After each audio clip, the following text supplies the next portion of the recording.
G'day, battlers, and today I just saw Top Gun 2, and as much as I would like to talk about that, we've got some more important news to go on, because today we're going to be jumping into the brand new Silph Arena monthly meta for the month of July, which is not only the regular monthly meta, but is also going to be acting as the Season 4 Regionals meta. So this is one of the most important metas that comes out every single year. So people from around the world, based on their performance in the Silph Arena this season, have been given invitations to Regionals. If you go ahead and perform really well in Regionals, you can go ahead and compete in Continentals, and eventually fight it all out for the World Championship title. So there's a lot on the line, and this meta is definitely one that you're gonna want to be studying. So let's just jump straight into it. And this month we are back, because I am back in the homeland. We've got another meta simplified infographic coming up very shortly. You saw it in the thumbnail. With this isn't another one like last month. So Architect Cup, that is the brand new cup that we're going to be jumping into. And this is really unique in that there are 40 Pokemon on the screen right now, and they are the only 40 you can use. There are no other Pokemon, there's no typings. It's like a really, really tight whitelist, which is interesting because we sort of feel like, or at least I sort of feel like, as we jump into new metas, one measure of how good a meta is how much sort of flexibility and variety you're gonna see. Whereas this meta, we straight away know that we are only going to see like these 40 Pokemon, and every team is going to have 6 of these 40 Pokemon, which is a little different. But you can see that there are some sort of side grades built into the whitelist. So for example, the very first 5 there are sort of grouped up as ghost types. So Haunter, Gengar, Dusclops, Alolan Marowak, and Banette all are ghost types, so it's unlikely that you're going to have more than one on your team.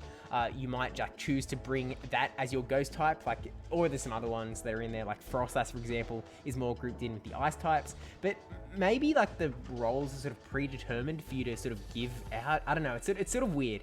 I'm cautious. I'm not sure how this meta is going to play out. The side grades are sort of built in. We'll just have to wait and see. Essentially, I'm not some super meta brain that can come up with every team that everyone's going to bring. We will have to wait and see how the meta does develop. Although my regional is going to be on the 2nd of July, so it's going to be really soon. I don't have very long to prepare, so please let me know in the comments what teams I should be running, because I have no clue. But with that all said, this is going to be the first month ever in Silph Arena history that I'm going to be able to put every single one of these Pokemon on the meta simplified infographic. So we don't need to stay on here too long. If I didn't mention it already, Megas are banned, but Shadows are allowed. So obviously you can't use a Shadow and a regular form on the same team, but you can bring in a Shadow Lapras, for example, instead of just bringing in a regular Lapras. But with that said, meta simplified, hiya! I realized that it's not like that great of an effect, because like I'm only covering up the top right of the screen, but thumbnail. Okay, so essentially what we've got here is we've broken it down into 6 groups. You can already tell that they're a little bit lopsided. Some groups have a lot more than others. This is how I've broken down the 40 Pokemon that are eligible in this meta. So in the top left, we have the Flyers, Charizard, Pelipper, Golbat, and Gyarados. In the bottom left, we have the sort of ice types plus melodic. So melodic, Frostlass, Celio, Glalie, and Lapras. If we move to the top middle, we have the sort of fighter sort of role, where we have Poliwrath, Malamar, Sudowoodo, Kanto Sandslash, Donphan, and Typhlosion.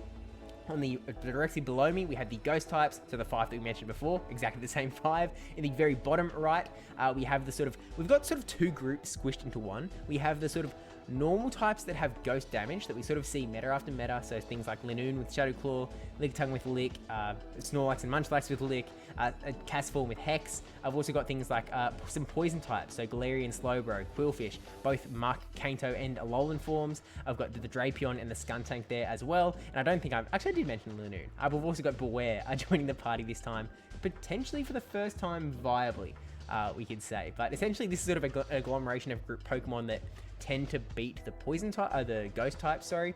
And then in the very middle, we have a conglomeration of the bugs and the grass types that's sort of in this meta. Obviously, as I mentioned before, just because we have a ghost type group right here doesn't mean that every ghost type in the meta is in that group. For example, we have Trevenant down in the grass type group. We have Frostlass over with the ice types.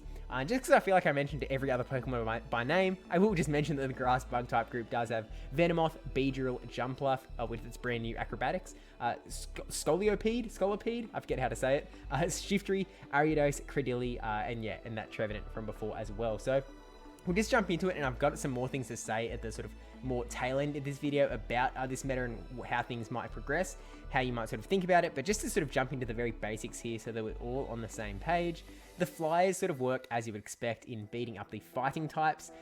And this, you have to use a little bit of imagination here because it doesn't quite fit. For example, like Sudowoodo doesn't actually have the fighting type. It has counter, so it sort of acts like a fighter, but still things like Weather Ball from Pelipper really hurt.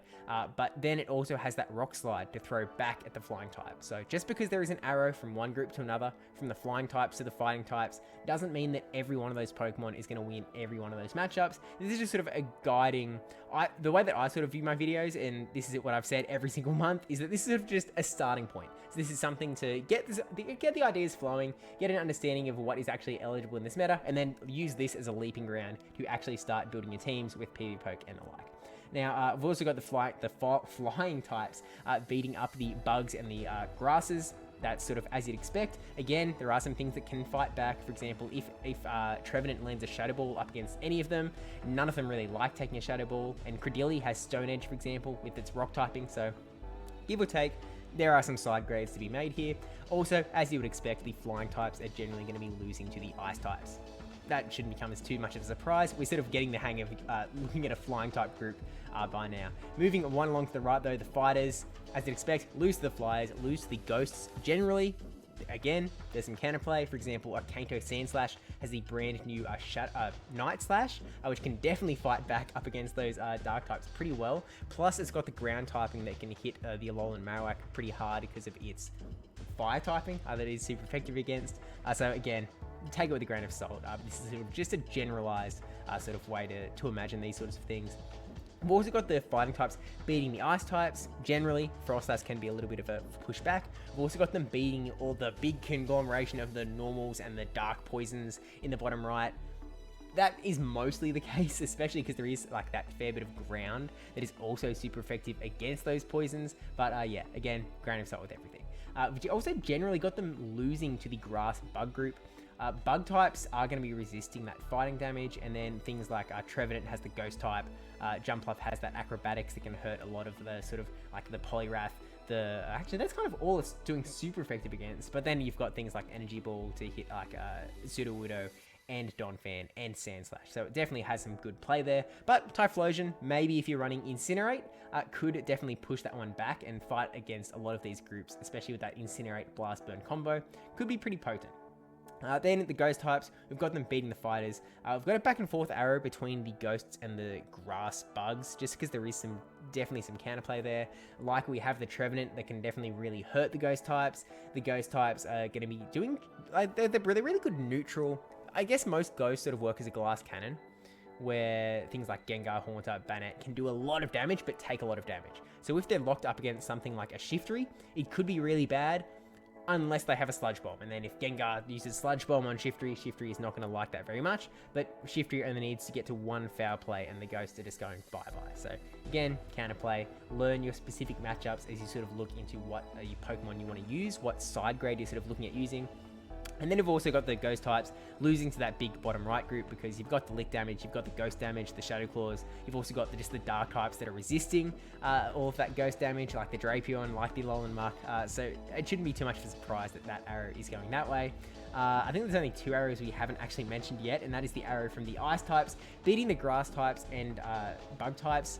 Again, because most of those ice types do have some water going on as well, there's some counterplay with the grasses if they can outpace, can do a little bit of damage there, but generally like something like Lapras is really tanky. So even if you have like Shiftry versus Lapras, even though Shiftry can get its moves off pretty quick and it is generally sort of attack weighted, Lapras is still sort of able to hang on and is going to be able to at least get a move off. So if your Lapras is running Ice Beam, that could be pretty deadly for a lot of those grass types out there. And to be honest, I don't think that would be a bad move to make. I'm sort of, I feel like the best Lapras moveset for this meta, and this could end up being incorrect, but I sort of like Surf Ice Beam.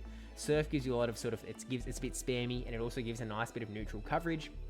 Ice Beam, there's a lot of specific targets that it can hit, like the Golbat's running around, like those grass types. And then I think Skull Bash is sort of just a bit of a mirror match type of thing. There's a lot of things that don't care about Skull Bash as much in this meta, but I'm sure that it'll still work out just fine if that is what you want to run. And then the other arrow is the grass type, bug type combo. Generally, beating out the bottom right group. It doesn't quite work that way with the poison types. Like for example, Kanto Muck does do quite well up against the grass types.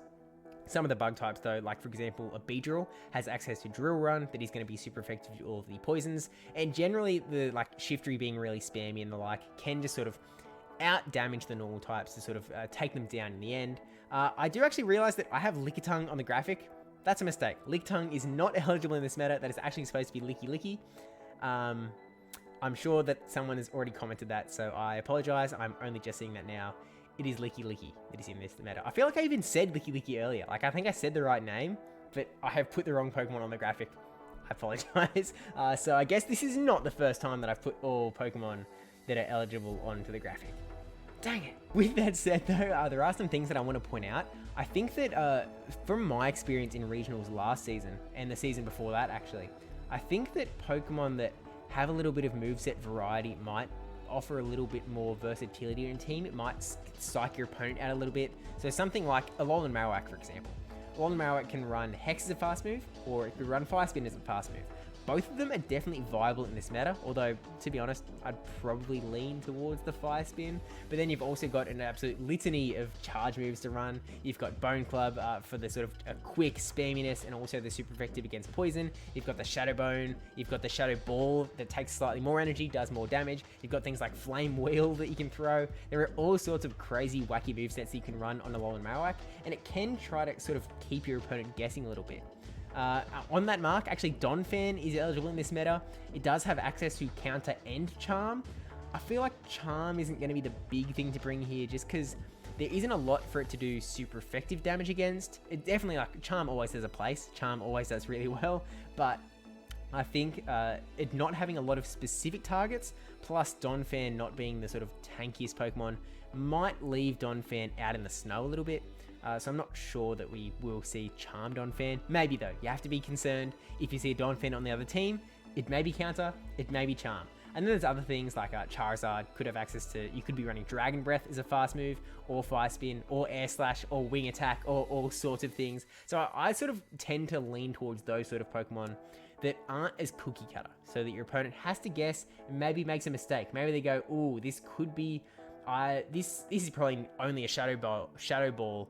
I'm a Licky, I can take this, and then it turns out to be a Flame Wheel and it really hurts and that sort of thing. It can really flip the tide of a battle and give you a little bit of a leg up, although you can generally own these at the once. But with that said, I think that's sort of my general first sort of vibe look at the Architect Cup. Again, I'm sort of a fan of like the fact that the Voyager Cup was like a compass with the same sort of color scheme as that logo, and now it's sort of like the other compass. I should have mentioned that at the start of the video. I sort of dig it, but let me know what you think about this meta being such a restricted meta, only 40 Pokemon allowed. Again, all of these Pokemon minus Lickitung plus Licky are the only ones you are going to see this entire month. So let me know how that makes you feel, whether you think that you can see the versatility in here. I'm really interested to see the meta development notes that come out every single month to see how the meta team sort of put this meta together, because I am very interested. I'm sure that they have seen very clearly that there's a lot of side grade action going on. None of these Pokemon look completely useless, and it's sort of, I guess it's an easier meta to build for because you know the entire list of Pokemon that you might see. So it's not like one of those metas where it's like, oh, I'm really weak to Luxio, I hope no one brings a Luxio. Shout out Toshi. But yeah, it's not quite like that. So we'll see how the month goes. Let me know. Please tell me what teams to run, because man, I have like a week to learn this meta, and I'm worried. But with that said, don't forget to like, comment, subscribe, especially that subscribe one. Thank you to my patrons and supporters over on Twitch as well, because they're truly very lovely people. And yeah, I don't have any other videos yet, but we are going to do a live stream using every single one of the Pokemon that are eligible for this meta. So do subscribe for that if you haven't already. If you're watching this like a week later, it's probably right there. So you can probably just watch that if you want. Okay, I'm going to go sleep. Bye.